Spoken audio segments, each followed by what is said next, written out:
Welcome to Nakava. Halo guys, di video kali ini kita bakal bahas tentang konversi energi. Sesuai dengan namanya, konversi energi atau bisa kita gampangnya adalah perubahan energi. Jadi, sesuai dengan hukum kekekalan energi, bahwa energi itu tidak dapat diciptakan ataupun dimusnahkan. Tetapi, dia dapat berpindah atau berubah bentuk dari satu bentuk ke bentuk energi yang lainnya. Nah, makanya ada yang namanya konversi energi nih, atau perubahan energi. Contoh yang paling gampang nih ya, kita punya pohon nih, pohon. Terus, pohon itu kan menghasilkan buah. Buahnya kita makan. Kemudian apa yang kita dapatkan? Adalah energi. Itulah salah satu contoh kecil dari konversi energi atau perubahan energi. Dari yang buah atau kita sebut adalah makanan, itu adalah energi kimia. Kemudian menjadi energi yang dapat dimanfaatkan manusia untuk bergerak ataupun beraktivitas. Itulah yang paling gampang. Atau kita bisa adalah uang. Uang bisa kita gunakan untuk berbagai hal. Kita bisa tukar menjadi sebuah barang, bisa berubah menjadi jasa, ataupun lain-lainnya. Perubahan energi yang pertama, kita coba dari energi kinetik. Dari energi kinetik atau energi gerak, itu bisa kita ubah menjadi energi listrik. Ya, perubahan yang pertama adalah menjadi energi listrik. Dengan cara apa? Adalah dengan cara sebuah generator. Generator yang ada pada beberapa hal. Contohnya adalah pembangkit listrik tenaga angin atau PLTB. Pembangkit listrik tenaga bayu. Bayu itu angin ya. Dan sebetulnya selain daripada pembangkit listrik tenaga bayu, beberapa pembangkit listrik yang lain pun konsepnya sama dengan pembangkit listrik tenaga bayu. Contohnya adalah PLTA, air. Kemudian juga ada PLTU, uap. Dan PLT yang lain yang memiliki konsep yang sama menggunakannya adalah turbin generator. Jadi, inti dari PLTB, PLTA, dan PLTU adalah memutar sebuah turbin yang nantinya dari putaran turbin tersebut diubah menjadi energi listrik. Itulah perubahan energi dari energi kinetik menjadi energi listrik. Selain itu, ada juga menjadi energi panas. Contohnya adalah gesekan antara rem dengan ban.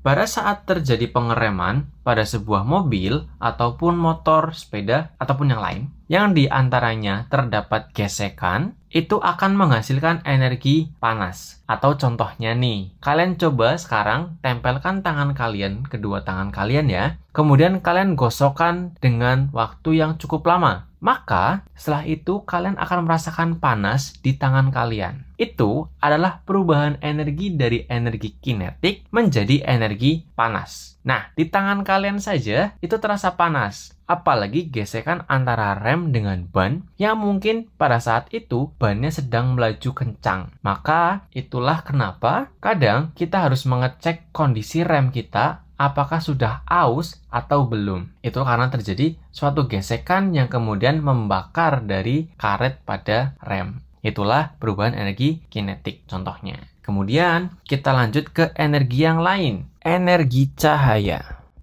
Energi cahaya bisa kita manfaatkan menjadi energi yang lain. Gimana? Adalah menjadi energi listrik.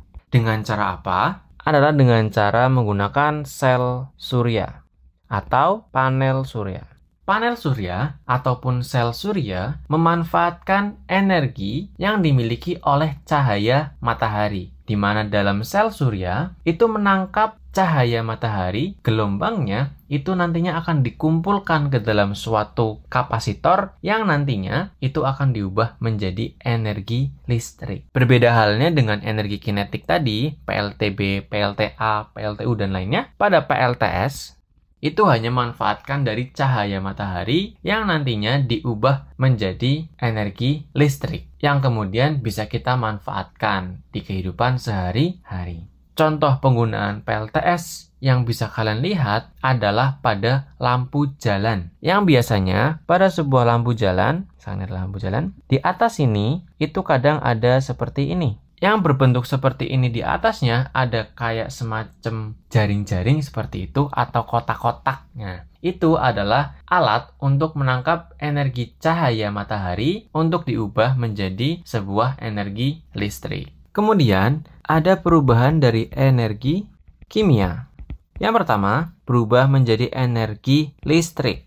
Pemanfaatan energi kimia atau zat-zat kimia yang kita bisa ubahnya menjadi energi listrik. Contohnya dengan menggunakan baterai atau batu baterai. Ataupun juga ada yang namanya baterai litium. Dalam sebuah batu baterai, itu terdapat senyawa kimia yang dapat mengubah senyawa kimia tadi menjadi energi listrik yang bisa kita manfaatkan untuk menyalakan handphone, menyalakan senter, menyalakan lampu, dan lain sebagainya. Itu adalah perubahan energi kimia menjadi energi listrik. Selanjutnya, energi kimia yang sudah pasti kalian dapatkan adalah makanan atau menjadi energi kinetik.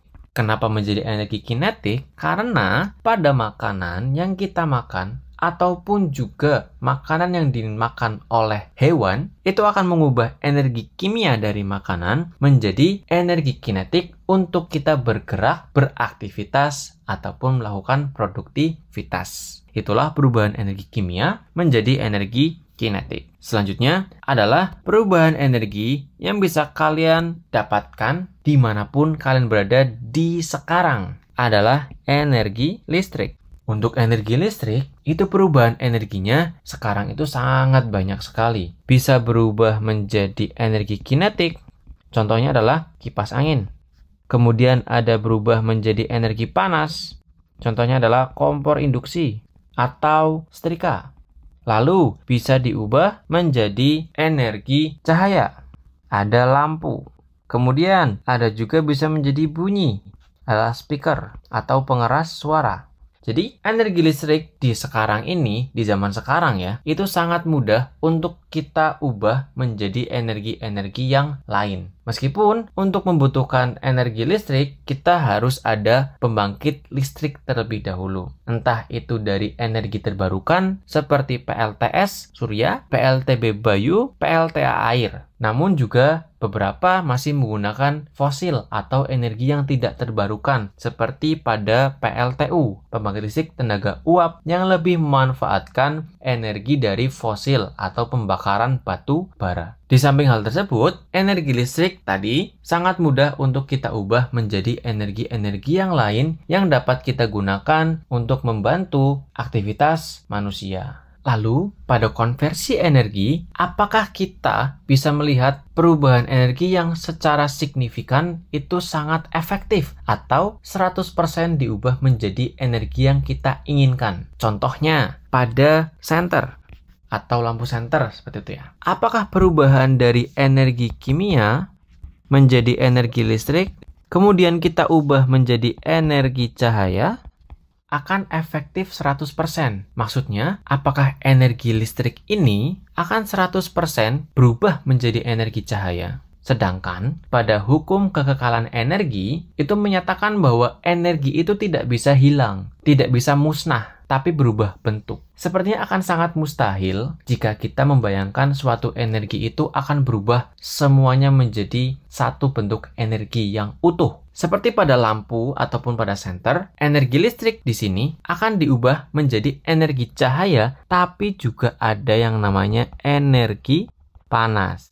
Contoh nyatanya, coba kalian pegang lampu yang ada di rumah kalian atau lampu senter setelah kalian hidupkan minimal selama 10 menit. Pasti akan ada terasa panas yang ada pada lampu. Atau pemanfaatannya adalah pada inkubator di telur ayam. Kalian pasti pernah lihat pada sebuah inkubator memanfaatkan energi panas dari sebuah lampu bohlam untuk menghangatkan telur ataupun yang sudah menetas menjadi anak ayam. Lalu bagaimana cara mengetahui efisiensi dari perubahan suatu energi? Tenang saja, ilmuwan fisika sudah memperhitungkan hal tersebut. Makanya kita akan mengenal yang namanya efisiensi.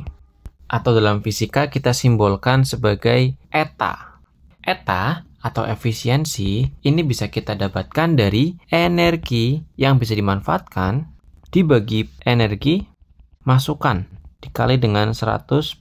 Atau energi yang bisa dikeluarkan oleh suatu alat yang bermanfaat ya, atau yang bisa kita manfaatkan, itu dibagi dengan energi masukan total, kemudian dikalikan dengan 100%. Karena pada suatu alat itu sangat mungkin bagi energi masukan dan energi yang bisa kita manfaatkan itu berbeda. Ataupun tidak 100% akan menjadi sebuah energi yang bisa kita manfaatkan. Itu berarti kalau misalkan efisiensinya sampai 100%, itu alatnya sangat canggih dan sangat hebat. Itulah makna dari konversi energi. Kita geser dulu ke atas. Ya, konversi energi berarti adalah perubahan dari satu bentuk energi ke energi yang lain. Yang mana kita bisa atur perubahannya menjadi energi apa karena kita sudah mempunyai alat untuk mengatur perubahan energi tersebut. Seperti pada energi kinetik menjadi energi listrik, ada energi kimia menjadi energi listrik, energi cahaya menjadi energi listrik, dan energi listrik menjadi berbagai energi lainnya. Dan tentu saja pada perubahan energi tersebut itu tidak 100% menjadi satu energi yang kita inginkan, tetapi bisa saja menjadi energi yang lain. Sekian video kali ini, semoga bermanfaat and see you on the next video. Bye bye guys.